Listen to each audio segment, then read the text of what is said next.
안녕하세요. 오픽 알려주는 김민성입니다. 오늘은 여러분들이 오픽에서 높은 등급을 받기 위해서 공부를 할 때, 그리고 시험장 가서 시험을 볼 때 알아두면 좋은 오픽 꿀팁 17가지를 정리해 보았습니다. 원래 12가지로 준비하려고 했는데 전하고 싶은 말을 추가하다 보니 너무 많아졌어요. 그래서 영상을 2번에 나눠서 올릴까도 고민했지만 그냥 한 번에 가도록 하겠습니다. 이 영상을 끝까지 시청하시면 오픽이라는 시험을 어떻게 대비하고 어떤 자세로 시험에 임해야 하는가에 대한 마인드셋을 장착하실 수 있으실 거예요. 타임라인으로 17가지 꿀팁을 구분해 드릴 테니 시간 없으신 분들은 본인에게 필요한 내용만 골라서 들으세요. 그리고 독학으로 오픽 공부를 하시는 분들에게 도움이 될 자료까지 댓글을 통해 노션으로 공유해 드리니 받아가세요. 무료니까 구독만 해주시면 됩니다. 이 가이드라인을 통해 여러분들이 더 효율적이고 효과적으로 오픽 시험을 대비할 수 있었으면 좋겠습니다. 그럼 바로 시작하겠습니다. 첫 번째는 마인드 컨트롤이에요. 실제로 시험장에 가면 20-30명이 한꺼번에 대답하는 상황에서 오는 긴장감과 압박감이 상당할 수 있어요. 다른 사람들이 하는 말이 헤드셋을 뚫고 내 귀로 들어오고, 반대로 어떤 상황에서는 정적이 흐르는데 혼자 얘기하고 있는 것 같은 느낌이 들기도 하죠. 이런 상황에서 쫄지 마세요. 쫄지 말고 내가 하고 싶은 말은 다 하고 가는 겁니다. 다른 사람들은 신경 쓸 필요가 없습니다. 그냥 나 혼자서 편하게 떠들다가 나오는 시험이다 라는 것을 명심하고 자신감을 갖는 것이 중요합니다. 친한 친구한테 편하게 썰 풀러왔다 라는 마음가짐으로 긴장하지 말고 자신있게 답변하세요. 오픽은 여러분이 영어로 얼마나 자연스럽게 생각을 표현할 수 있는지, 그리고 그 과정에서 얼마나 자신감을 보이는지를 평가하는 시험이에요. 긴장한 티가 나면 말하는 스타일과 분위기에서 딱딱한 느낌이 그대로 전해지기 때문에 불리해집니다. 나는 영어로 내 이야기를 하는 게 그렇게 힘들거나 불편하지 않아, 나는 여유로운 분위기가 느껴지면 분명히 좋은 점수를 받으실 수 있어요. 두 번째는 난이도 선택입니다. 1에서 6단계까지 선택하실 수 있고, 1권 문제를 풀고 나면 더 쉬운 문제, 비슷한 문제, 어려운 문제를 내달라고 다시 한번 선택하실 수 있는데요. 저는 개인적으로 이렇게 생각합니다. IH 이하를 목표로 하시는 분들은 5-5, AL을 목표로 하시는 분들은 6-6을 추천드리고요. 4단계 이하는 추천드리지 않습니다. 오픽 시험은 1번부터 15번까지 정형화된 콤보 세트 구성과 정형화된 문제 유형이 있어요. 모의고사 질문 리스트를 몇 개만 확인해 보시면 그 구성을 파악을 할 수 있고, 시험장에서 어떤 방식으로 문제가 나올지를 정확하게 예측할 수 있습니다. 모의고사 질문 리스트는 제가 댓글로 노션 링크를 통해 공유해 드릴 테니 필요하신 분들은 참고하시면 될 것 같습니다. 5, 6단계를 선택했을 때의 문제 패턴과 질문 유형은 요즘 유튜브를 통해 너무나도 쉽게 파악할 수 있기 때문에 굳이 난이도를 낮춰서 스스로 불리하게 만들 필요가 없다고 생각해요. 공부를 조금만 더 열심히 하고 문제 듣기 연습을 조금 더 열심히 해서 5, 6단계를 대비하는 것이 좋을 것 같습니다. 6단계를 선택한다고 해서 5단계보다 문제 난이도가 막 어려워지는 게 아니더라고요. 그냥 문제 길이가 조금 더 길어지는 정도? 저는 오히려 문제 2번씩 들으면서 아이디어를 생각할 수 있는 시간이 길어져서 더 좋았습니다. 그래서 저는 여러분들이 5단계, 6단계 전략으로 가셨으면 좋겠습니다. 세 번째는 백그라운드 서베이입니다. 오픽 시험은 설문조사를 기반으로 문제가 출제가 되고, 12가지 이상의 항목을 선택하면 돌발 주제 2콤보를 제외한 3콤보는 이 설문조사를 기반으로 출제가 되는 것이 일반적이에요. 그러니까 자기소개를 제외한 14문제 중 8, 9문제는 설문주제를 기반으로 출제가 되는 것이죠. 그래서 내가 선택한 설문주제 12개만큼은 확실하게 대비해가는 것이 중요한데요. 저 또한 백그라운드 서베이를 진행할 때 유명한 백수 전략을 따랐습니다. 현재 귀하는 어느 분야에 종사하고 계십니까? 일 경험 없음을 선택했고요. 현재 당신은 학생입니까? 아니요 라고 대답했습니다. 최근 어떤 강의를 수강했습니까? 수강 후 5년 이상 지남을 선택했고요. 현재 귀하는 어디에 살고 계십니까? 같은 경우에는 저는 가족들과 함께 살고 있음에도 그냥 개인주택이나 아파트에 홀로 거주한다를 선택했고, 사는 곳과 관련된 문제가 나왔을 때도 원룸에서 혼자 살고 있다라고 대답했습니다.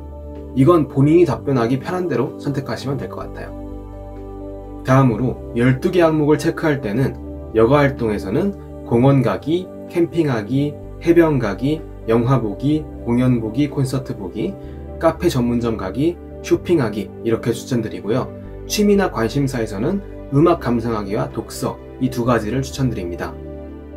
다음으로 운동 관련 항목만큼은 혼자서 하는 종목을 선택하는 것이 답변에 유리하다고 생각합니다. 그래서 자전거, 조깅, 걷기, 하이킹, 트레킹, 헬스, 그리고 운동을 전혀 하지 않음을 추천드리고요. 운동을 전혀 하지 않음은 문제로 출제되지 않기 때문에 12가지 선택 항목 중 하나를 때우기에 너무 좋아서 필수적으로 선택합니다. 휴가나 출장에 있어서는 해외여행, 집에서 보내는 휴가, 그리고 국내 여행 이렇게 선택했는데요. 다만 국내 여행은 다른 주제와 겹칠 수 있어서 위험하므로 12개를 채우셨다면 빼셔도 무방합니다.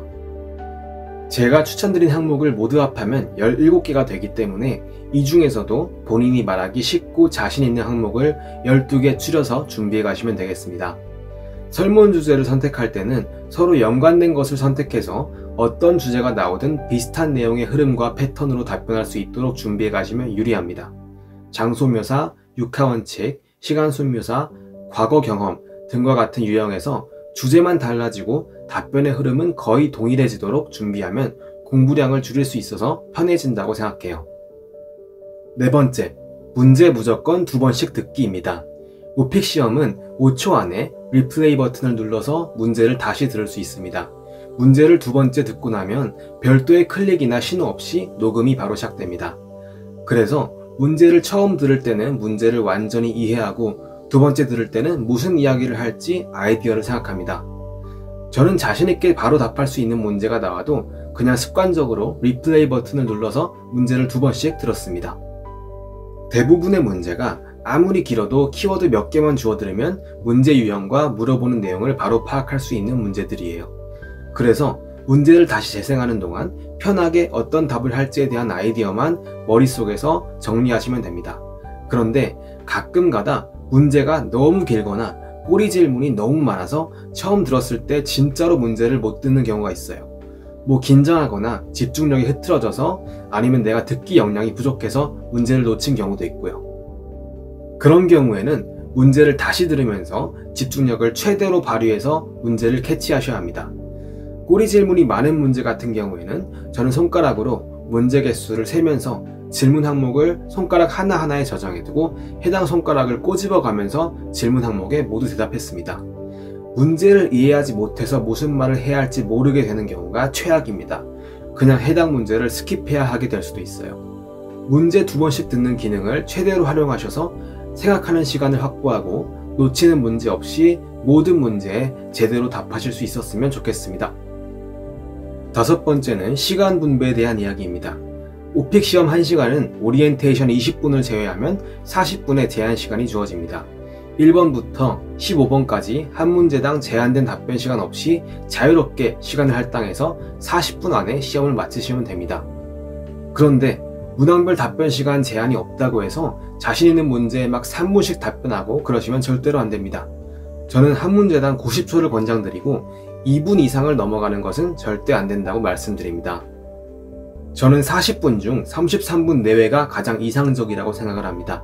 그 이상으로 답변 시간이 길어지면 후반부에 시간 모자랄까봐 칠판에 있는 타이머를 계속 바라보면서 심리적으로 쫄릴 것 같아요.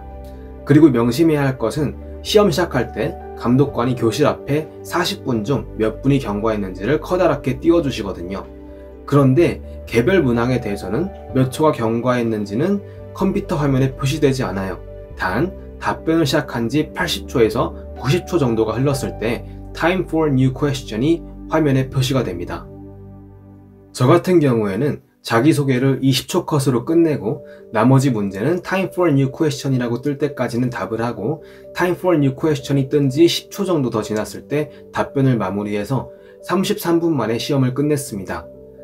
그래서 평소에 오픽 공부를 하실 때 내가 한 문항에 답변을 하는데 몇 초가 걸리고 몇 문장 정도 말했을 때 90초가 흐르는지를 스스로 파악하고 계시는 것이 중요합니다. 그런 준비 과정 없이 그냥 오픽 시험을 보게 되면 너무 짧게 대답하거나 아니면 시간이 모자라게 되는 사태가 발생할 수 있어요. 그리고 저는 개인적으로 IHAL을 받으려면 어느 정도 발화량이 뽑혀줘야 된다고 생각하거든요. 영어를 정말로 유창하고 빠르게 말하지 않는 이상 20분대에 시험을 끝내는 것은 약간 위험하다고 보는 입장입니다. 내가 가진 역량을 100% 보여주는 것이 조금만 보여주고 좋은 점수가 나오길 기대하는 것보다 낫겠죠. 그래서 오픽 답변 연습을 하실 때 내가 어떻게 하면 90초를 채울 수 있을까 많이 고민해 보세요. 6번째, 발음과 억양은 생각보다 중요합니다. 이것은 채점관이 발음과 억양을 평가 항목으로 따로 두기 때문이 아니에요. 원어민 채점관이 내가 하는 말을 정확히 알아듣는 것이 중요하기 때문에 발음과 억양의 중요성을 강조하는 겁니다. 오픽은 의사소통 능력을 평가하는 시험이고, 따라서 자신의 생각을 상대방이 알아들을 수 있게 표현할 수 있는가가 가장 중요한 평가 척도가 되는 시험입니다. 그런데 만약에 발음과 억양이 너무 부족하다면 내가 무슨 말을 하는지 알아들을 수 없겠죠. 그러면 내용이 아무리 좋아도 전달이 안 돼서 좋은 점수를 받기가 힘들 겁니다. 따라서 뭉개지지 않는 정확한 발음으로 또박또박 말을 해서 전달력을 높이는 연습을 하는 것이 필수라고 생각됩니다. 전달력을 높이기 위해 발음 연습에 투자를 많이 해주셔야 하는 게 어쩔 수 없는 오픽 시험의 특징이라고 생각합니다. 학생들을 가르치다 보면 워크를 work라고 발음하거나 beach를 beach라고 발음하는 경우가 상당히 많아요. 채점하는 입장에서 굉장히 거슬릴 수 있는 것들이에요. 이러한 발음 실수들을 최대한 줄여서 전달력을 높일 수 있었으면 좋겠습니다. 7번째, 답변은 2갈씩이 좋다입니다. 문항당 90초라는 제한 시간 안에 내가 말하고자 하는 내용을 깔끔하게 전달하려면 2갈씩이 무조건적으로 유리합니다. 초반 20초에서 30초 안에 서론 또는 본론 첫 문장에서 채점관이 듣고 싶어하는 메인 포인트를 뱉어버리세요. 답변 내용을 먼저 스포해놓고 그 이후에 이야기를 풀어나가는 게 훨씬 자연스럽고 수월하게 느껴질 겁니다. 채점관 입장에서는 내가 무엇에 대해 말할지 알기 때문에 듣기가 편해지고, 내가 다소 부족하게 말해도 내용을 유추하기가 훨씬 더 수월해질 거예요. 2갈씩을 채택하는 것만으로도 나의 부족한 영어 실력에 비해 전달력이 높아지는 거죠. 대답하는 사람 입장에서는 이미 무엇에 대해 말할지 소개를 하고 노선을 정했기 때문에 답변이 중구난방으로 튈 가능성도 없어지고 답변이 정리되어서 나오는 효과가 있습니다. 물론 이것이 정답은 절대로 아니고 2갈씩으로 답변하지 않는다고 해서 감점이 되는 게 아닙니다. 저도 실제로 시험 볼 때 초반 20초에서 30초 동안 딴소리 하다가 갑자기 이게 생각났네? 하면서 메인 포인트를 나중에 말하고 끝낸 적도 있죠.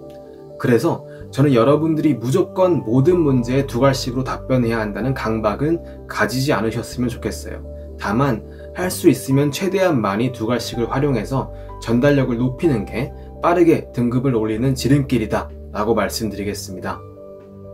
8번째, 서론, 본론, 결론 구조를 갖춰서 대답하자입니다. 학생들을 가르치다 보면 오픽 시험을 처음 준비해 보시는 분들은 대부분 처음 답변을 해볼 때 바로 본론으로 들어갔다가 결론 없이 끝내는 경우가 많습니다. 그래서 발화량이 부족하고 완결된 답변처럼 들리지 않는 경우가 많죠. 저는 보통 답변을 구성할 때 서론, 본론 말할 거리 3가지, 그리고 결론으로 구성을 짭니다. 서론 2문장, 본론 말할 거리 1개당 3문장, 결론 2문장 이렇게 답하면 총 2 더하기 9 더하기 2로 총 13문장 정도가 나오고, 그러면 보통 1분 30초 분량이 됩니다. 서론 멘트로 답변을 시작하고 결론 멘트로 답변을 마무리하는 방식에는 여러 가지가 있습니다.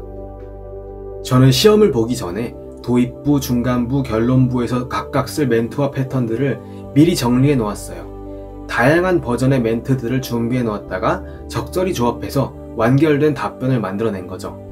댓글을 통해 공유해드린 노션 페이지 링크를 들어가 보시면 도입부, 중간부, 결론부에서 쓸 수 있는 다양한 멘트들을 정리해 놓았으니 한번 확인해 보시길 바랍니다. 9번째, 감정 표현 풍부하게 하기, 그리고 감정 표현 위주의 스토리 라인 짜기입니다. 여러분들이 질문에 답하기 어려워하고 말을 하다가 막히는 경우가 많은 것은 사실 위주로 말을 많이 하려고 하기 때문인 것 같아요. 저는 진짜 한국말로도 할 말이 없는데 1분 30초를 어떻게 채워요? 하시는 분들 많으실 거예요. 그럴 때는 내가 해당 주제에 대해서 느끼는 감정이 어떠한지 생각해 보세요. 메인 포인트를 정했으면 내가 그것에 대해서 어떻게 느끼는지, 왜 그렇게 느끼는지를 떠올려 보세요. 감정을 많이 넣으려고 할수록 적은 말할 거리만으로도 분량을 채우기가 훨씬 수월해질 거예요. 그리고 감정에 대해서 말하는 것이 영어로 표현하기가 훨씬 쉽습니다. 그리고 다양한 주제에 공통적으로 적용할 수 있는 긍정적인 감정들이 정말 많아요. 예를 들어 아름다운 풍경을 봤을 때 감정이 벅차오른다거나, 특정한 취미를 즐길 때 스트레스가 해소된다거나, 너무 만족스럽고 행복했다, 이런 말들은 어느 주제에도 다 갖다 붙일 수 있잖아요. 그래서 어휘력이 약하신 분들은 내 감정을 주체적으로 표현할 수 있는 극적인 부사와 감정 형용사들을 고급스러운 버전으로 다양하게 장착해 두시면 등급을 한 단계 업그레이드 시킬 수 있는 치트키가 됩니다. 즉, 단순한 문장을 극적인 부사와 감정 형용사를 넣어서 과장되게 오버해서 이야기하면 실제로도 영어를 잘하는 것처럼 들려요. 내 생각과 감정을 적극적으로 표현할 줄 아는 사람처럼 보이고요. 댓글을 통해 공유해드린 노션 페이지 링크를 들어가 보시면 내 답변을 고급스럽고 풍부하게 만들어줄 극적인 부사와 감정 형용사 리스트를 모아두었으니 참고하시면 도움이 될 겁니다. 10번째, 주제별로 흐름과 사용할 어휘 준비해 두기입니다. 오픽은 설문 주제, 돌발 주제, 롤플레이 각각 나오는 주제가 어느 정도 정해져 있습니다. 설문 주제는 12개를 내가 직접 고르기 때문에 정확한 예측과 통제가 가능하고, 돌발 주제와 롤플레이도 매년 새로운 주제가 튀어나오기도 하지만 반복해서 나오는 주제는 예측 가능합니다. 모든 오픽 주제에 대한 모범 스크립트를 제공하는 것이 저의 주요 컨텐츠이기도 하고요. 이러한 주제들에 대해 어떤 말할거리로 이야기를 할지에 대해 아이디어를 먼저 마련해 놓으시고 키워드를 정해서 영어로 문장 만드는 연습을 많이 하셔야 합니다. 효율적으로 말할거리를 마련하는 방법은 일단 문항마다 한국말로 말할거리를 3가지 정도 쭉 적어보는 겁니다. 그 다음에 키워드를 뽑아내고 해당 키워드를 영어로 변환함으로써 실전에서 사용할 어휘를 준비해 두는 거죠. 예를 들어서 돌발 주제 은행에 대비해서 deposit and withdraw money, transfer money, get a loan, 이런 키워드들을 미리 뽑아놓고 암기해 놓아야 실전에서 해당 단어들을 떠올릴 수 있겠죠. 한국인이 별도의 준비 없이 이러한 단어들을 즉석으로 영어로 말하기는 어렵잖아요. 말할 거리와 키워드를 뽑아냈으면 그것을 토대로 내용을 확장하고 감정을 넣어서 답변을 만들어내는 연습을 합니다. 제가 말씀드리고 싶은 점은 처음부터 스크립트를 통째로 차례대로 완성해서 순차적으로 암기하려고 하는 전략은 매우 비효율적이라는 겁니다. 스크립트를 통으로 암기하는 대신 말할 거리에 대한 흐름과 키워드를 숙지하고 프리스타일로 내용을 확장하는 연습을 많이 하는 것이 단기간에 오픽 실력을 완성하는 효율적인 전략이라고 생각합니다. 주제별 문제 리스트를 가지고 있지 않으신 분들을 위해 제가 주제별 문제 리스트를 모아놨습니다. 설문 주제, 돌발 주제, 롤플레이로 나눠서 정리를 했고요. 댓글을 통해 공유해드린 노션 페이지 링크를 들어가 보시면 모든 문제를 확인하고 가져가실 수 있습니다. 11번째는 문제 컨트롤하기, 그리고 부담 갖지 말기입니다. 여러분들이 시중에 있는 오픽 교재나 제 스크립트를 공부하시다 보면 문제에서 요구하는 답변을 정확하게 해야 한다는 강박을 가지실까봐 이 문제 컨트롤하기, 부담 갖지 말기를 11번째 꿀팁 항목으로 넣었습니다. 그리고 이것은 상당히 중요합니다. 제가 스크립트를 쓸 때 문제에서 요구하는 것에 정확하고 깔끔하게 2갈씩으로 답변하는 이유는 말 그대로 스크립트이기 때문입니다. 교재들에 나와 있는 스크립트들도 마찬가지고요. 아니, 명색이 스크립트인데 횡설수설 아무 말이나 할 수는 없잖아요. 그런데 솔직히 말해서 저 시험장 가서 스크립트처럼 대답 안 합니다. 아니, 못합니다. 스크립트는 30분 넘게 고민하고 챗GPT한테 도움받고 고쳐가면서 정성스럽게 만든 것이고, 시험장에서의 답변은 즉석으로 즉흥적으로 말해야 하는 경우가 많잖아요. 저의 실전 답변은 스크립트의 퀄리티를 따라잡지 못해요. 그래도 AL이 나왔거든요. 오픽 시험은 논술 시험이 아닙니다. 그냥 자연스럽고 유창하게 들리는 것이 깡패인 의사소통 능력을 평가하는 시험입니다. 그래서 내가 문제를 잘 이해했다는 것만 보여주면 딴소리를 해도 용납이 되는 시험입니다. 굉장히 놀랍죠? 그래서 저는 여러분들이 이 시험이 논술 시험이 아니라는 사실을 인지하고 부담을 내려놓고 편하게 답변하셨으면 좋겠어요. 질문에서 내가 답변하기 너무 어렵거나 할 말이 아무것도 떠오르지 않는 것을 물어보면 내가 답변하기 쉬운 쪽으로 끌어다 놓고 그것에 대해 열심히 이야기하셔도 좋습니다. 다만 내가 문제를 진짜 잘 이해하긴 했는데 할 말이 없어서 관련된 대답을 하고 있다는 뉘앙스는 나타나야 돼요. 스크립트 때문에 쫄지 말고 그냥 자신감 갖고 아무 말이나 열심히 뱉으세요. 답변에는 정답이 없다는 것을 알고 부담을 내려놓고 편하게 대답하면 오히려 점수가 오르는 경험을 하실 수 있을 거라 생각해요.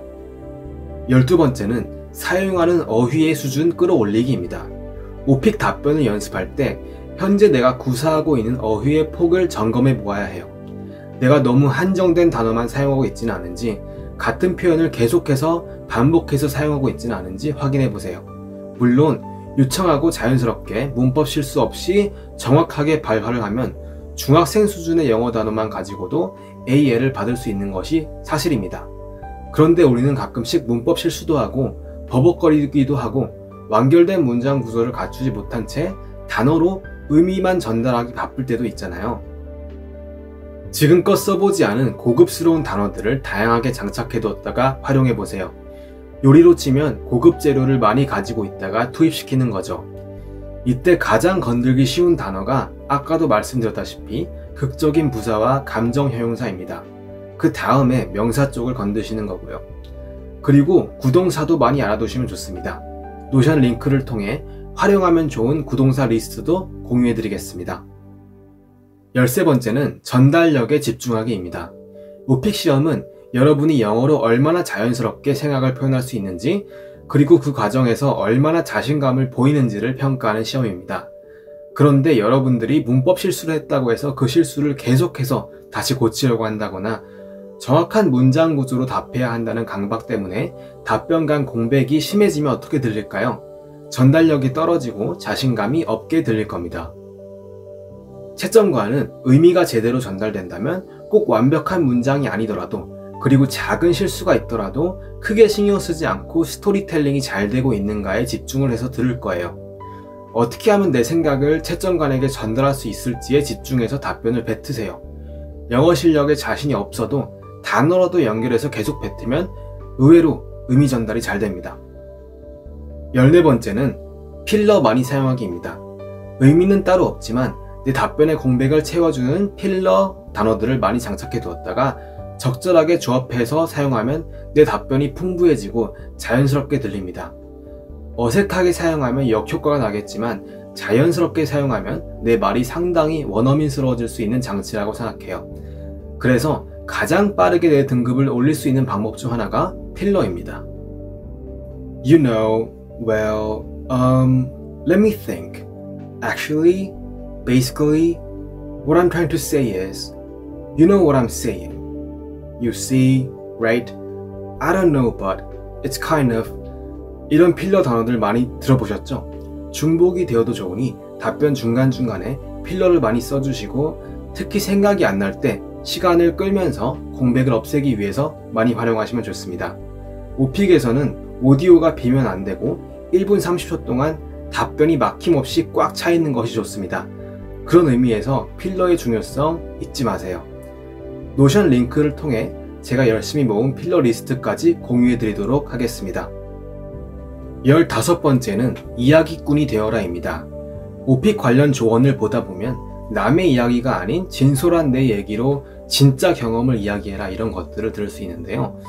저는 개인적으로 동의하지 않는 편이에요. 저는 시험장 들어가기 전에 나는 투머치 토커 허언증 환자다 라고 스스로에게 주입시키고 들어갔습니다. 그리고 40분 동안 열심히 거짓말 하다가 나왔습니다. 미리 준비한 스크립트의 내용이 되었든 시험장에서 즉석으로 떠올린 이야기는 실제 내 경험이냐의 여부보다는 내가 감정을 담아서 쉽고 재밌게 연기할 수 있느냐가 더 중요하다고 생각해요. 그래서 저는 가족들이랑 살고 있는데 원룸에서 산다고 말했고, 하와이는 가본 적도 없지만 하와이의 아름다운 해변가 호텔에 대해 이야기할 거고, 미용실에서의 특별한 경험에 대해 물어보면 머리를 노랗게 염색했다가 망한 썰을 풀 겁니다. 실제로는 머리를 염색을 해본 적이 없어요. 특별한 경험을 물어보면 정말 특별하고 재밌게 꾸미고, 비교 문제가 나오면 비교 포인트를 완전히 반대되는 특성으로 완벽하게 대조시키는 편이에요. 실제 내 경험이 아니라고 하더라도요. 저는 그렇게 거짓말하는 게 훨씬 편하고 쉬웠습니다. 여러분도 스스로 이야기꾼이 되어서 그냥 생각나는 대로 답변하기 쉬운 이야기를 재밌게 꾸며보세요. 그리고 그 상황에 몰입해서 열심히 감정을 담아서 연기를 하다 보면 그 이야기는 진짜 내 경험이 되는 겁니다. 여러분들은 여자친구가 없어도 시험장에서만큼은 세상에서 가장 아름답고 착한 여자친구를 만들어낼 수 있습니다. 그것은 내 자유예요. 이 시험은 면접이 아닙니다. 그냥 말 잘 꾸며내기 대회라고 생각합니다. 16번째는 텐션을 높여서 연기하기입니다.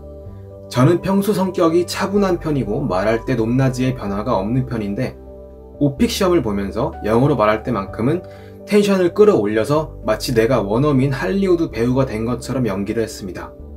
채점관도 사람이잖아요. 내가 친한 친구에게 썰 풀듯이 격양된 목소리로 자신있게 말을 하면 채점관에게 그 에너지가 전달이 됩니다.